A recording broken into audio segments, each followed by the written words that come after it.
In this video, I'm going to explain how to use Excel to calculate the duration of a fixed income security.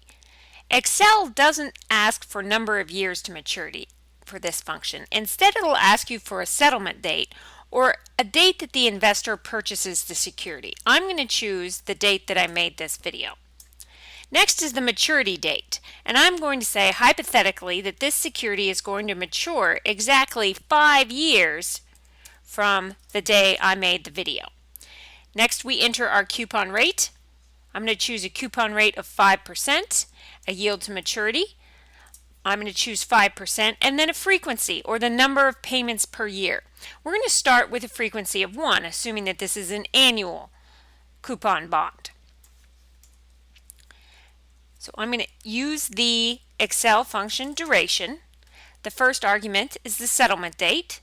Next is the maturity date, then the coupon rate, then the yield to maturity, and then frequency, 1 for annual, 2 for semi-annual, and 4 for quarterly.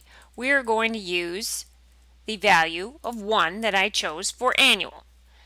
We find the duration of this security is 4.546 years. Now let's change some things. Let's start by changing the frequency of payments. What if instead this was a semi-annual coupon bond and it made 2 payments per year? That would cause the duration to shorten.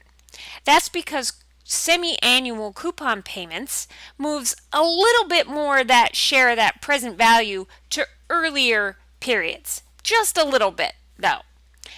Next, let's change the coupon rate. What if instead of a 5% coupon rate, this security had an 8% coupon rate?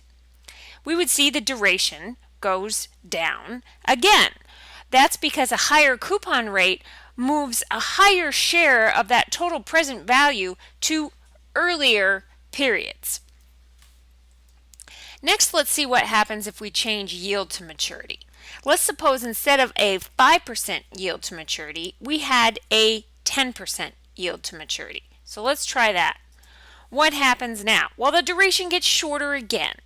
That's because a higher yield to maturity discounts those future payments even more, making them a smaller share in the total payments received.